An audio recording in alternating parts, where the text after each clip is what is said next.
Do you know what a negative trigger list is? Or why you need one? Or how about how a negative trigger list can help you improve yourself and your life? Sounds like something you would like to learn more about? Great, then stay tuned because that is what you will learn in today's episode. Hello everyone and welcome to another episode of the Growth Philosophy Podcast, a weekly bite-sized podcast focused on helping you to think better and upgrade your life. And I am your host, Salik. In the last episode, we looked into a simple and nearly foolproof way to help you get started with meditation. If you're new to meditation or have struggled with it in the past, do check out that episode, as that can give you just what you need to easily start your own meditation practice. In fact, you can use that method to get started today, in the next 5 minutes even. Meditation is a great practice to adopt, which is why I'm going over the point here, because I really want you to look into it. It can help you in many ways, as research has proven. So if you have not already started meditating, it really is about time to look into that and get started. One of the key benefits of meditation is helping you become more aware of your thoughts, especially the negative ones. And that is important because your negative thoughts have a huge impact on your life. They do a lot more good than harm. Actually, it's the other way around. They do a lot more harm than good. And the effect is cumulative. It builds up over time. So, the longer you leave them unchecked, the more harm they do. It's like compound interest. The longer you leave them be, the more interest accrues, and not in a good way. So understanding them is a really useful thing that you can do for yourself, as well as the people that you love and care about. Because the way you think does not just impact you, they also impact the people around you. So understanding about your negative thoughts and ideas and biases and beliefs and even triggers can make you a better person.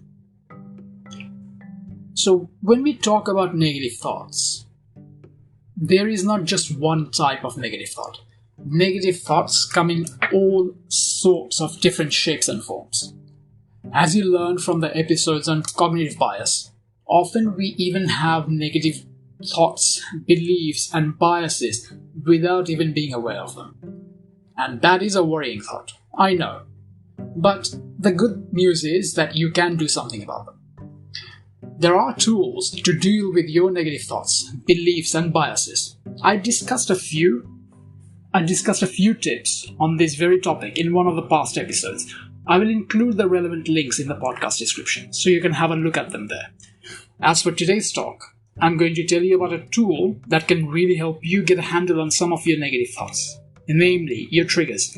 So without further ado, let's get started and let's explore today's topic, negative trigger list. So let's deal with the what first. What is a negative trigger list? A negative trigger list is a list of things that negatively trigger you. So think about things that bother you, upset you, annoy you, frustrate you, or even things that make you mad and see red.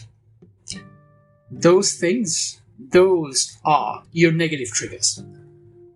Some triggers will be more intense than others, and not everyone is triggered by the same things.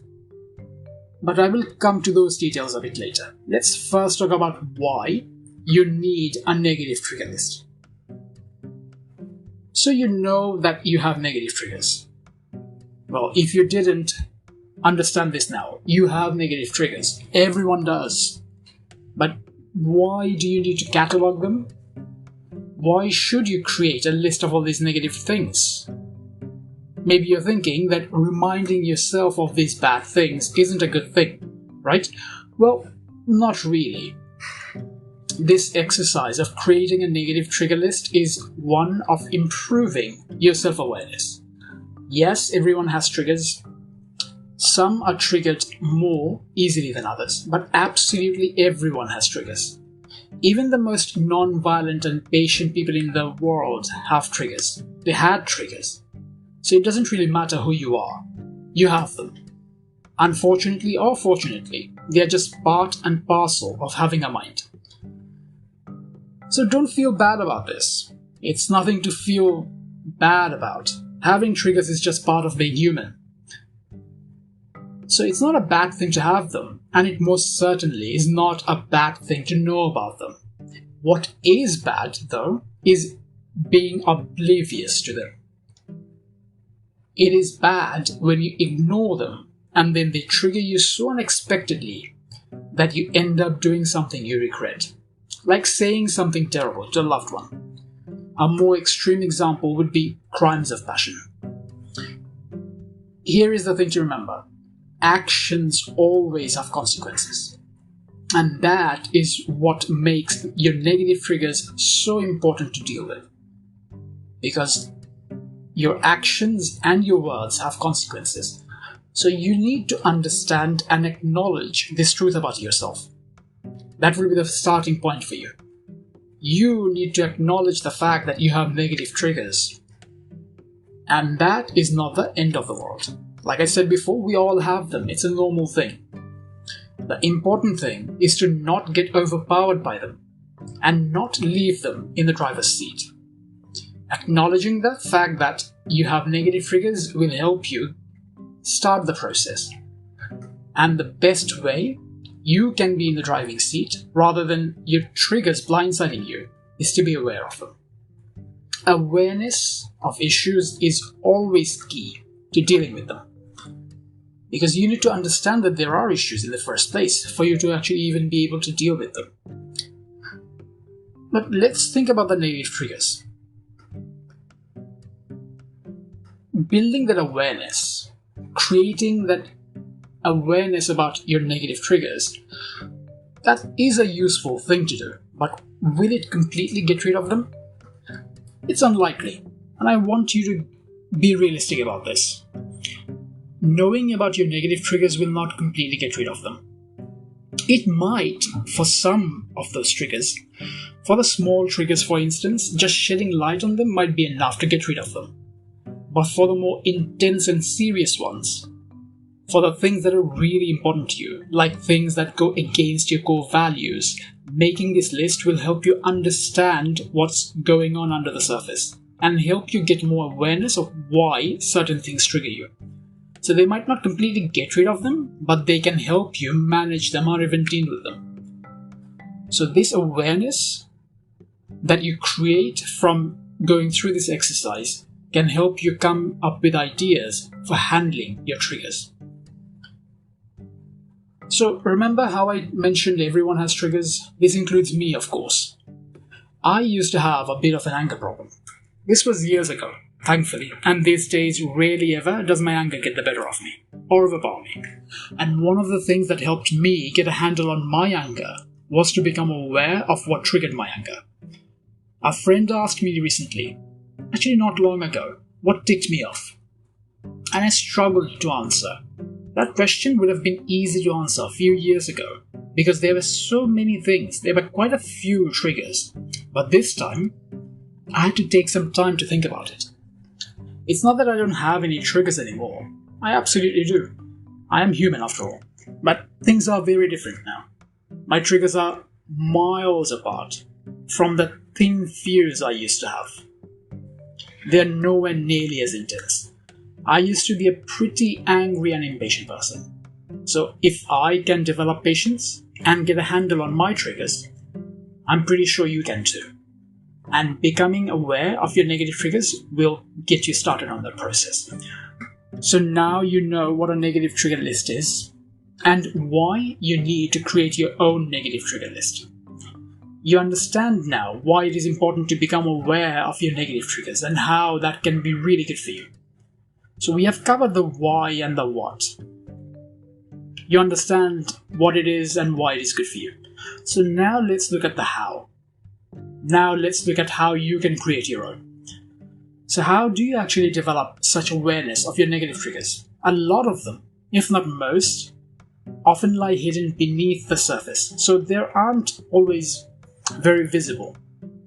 So how do you discover them?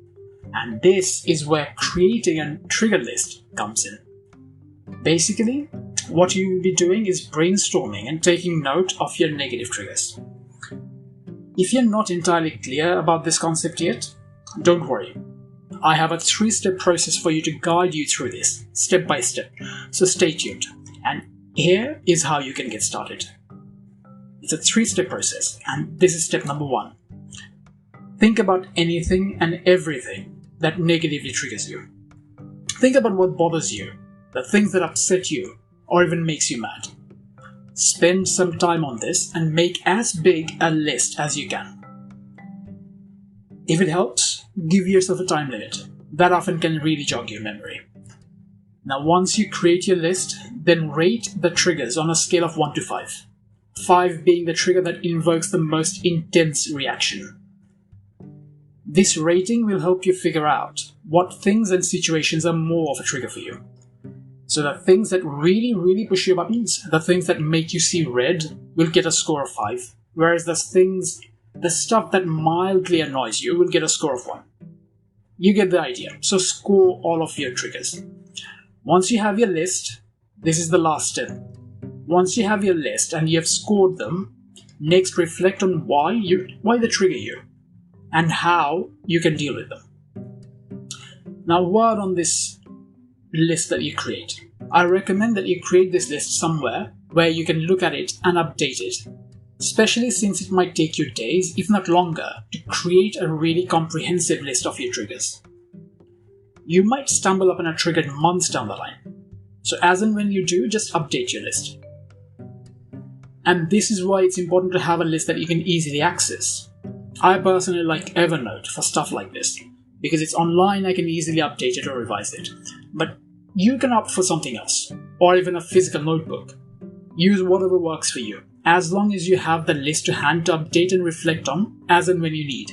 The medium is not important. As for the exercise itself, this is a self-introspection exercise. And it is one that can get you started on the journey of developing, understanding, and awareness about your own negative triggers.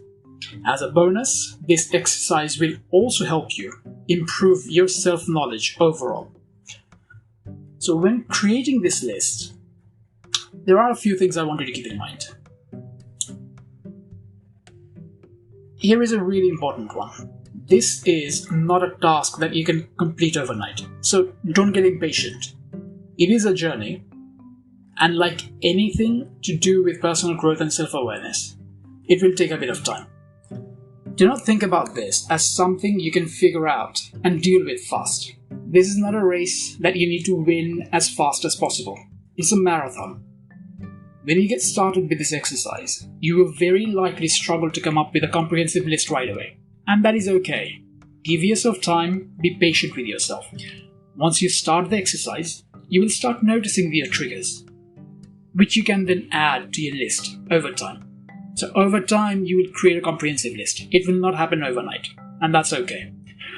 Here is another important thing I want you to remember. Self-awareness is a lifelong process, rather than something you can start and get done with in one day, or in one sitting, or in 1 hour. Learning about your own self will take you a lifetime, especially because of the fact that we all change and evolve over time. So treat this as a journey, because that is exactly what it is. It is a journey, but a very worthwhile one.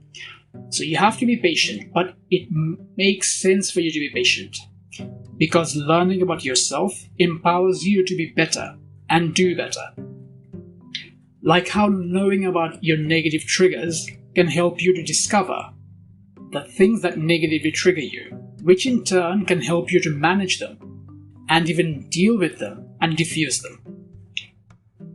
So I want you to take a few minutes today to spend on this self-introspection exercise and start working on your own negative trigger list.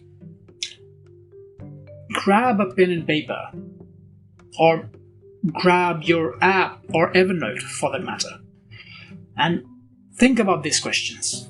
Think, what are your negative triggers? What are the things that bother you? Even a small amount. really dig deep when thinking about these negative triggers and creating your list. But that's not the end of it, of course. Creating this negative trigger list is not just about becoming aware of them or listing your negative triggers. It is also about helping you deal with them. So on that note, after you've created your list, think about why they bother you and how they impact you. Remember, I had 3 steps for you to go through. The point, like I said, is not just to list them, it's also to provide you with awareness as well as ways of dealing with them. So go through these 3 steps. Don't just list them and rate them. Also think about how you can actually deal with them. And when it comes to dealing with them, remember this, at the end of the day, in the grand scheme of things, nothing on your list will be worth losing your mind over. And I want you to really give this some thought. Does it really ever make sense for you to get so agitated about your negative triggers that you completely lose your mind? Ask yourself that question for each and every one of your triggers. For most of your triggers, the answer should be no pretty much right away. Because most of our triggers are not that intense or important. Most of our triggers are pretty small, trivial stuff. They're not really stuff to lose your mind or peace of mind over. But there will be some big stuff. There will be triggers that are tied to things that are very important to you. And for those things, you might feel that reacting negatively is a reasonable reaction. Everyone has different things that are important to them. So if your answer is yes for any of your negative triggers, if you feel that it makes sense for you to get agitated or angry about any particular negative trigger of yours, then I want you to consider how you can manage them. This will help you to create a plan to help yourself in the future, so that you don't end up doing anything that you will regret.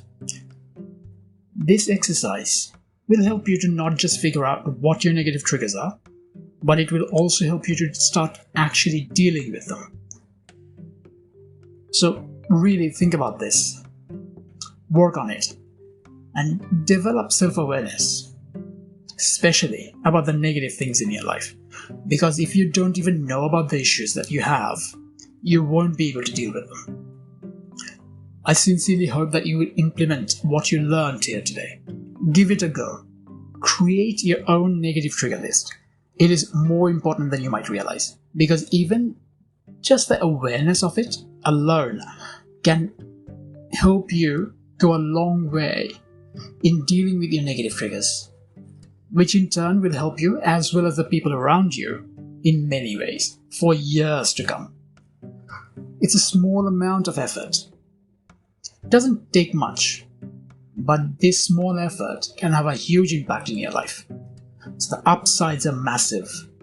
This huge return on investment, of course, is why personal growth is of such importance, and why investing in yourself is the best investment you can make, hands down. On that note, if you want to learn more about personal growth, self-improvement, and mindset, check out the other episodes. There is quite a bit of information there. You can also check out my website for even more resources, including more of my thoughts, ideas, tools, guides, etc. on the topics of personal growth. So that's it for today. I really hope you found this talk useful. If you have any questions or comments, post them on my website or even on my Twitter. And as always, it was a great pleasure having you listen in. I will catch you again next Monday. Until then, have a great week. And remember, think better to upgrade your life.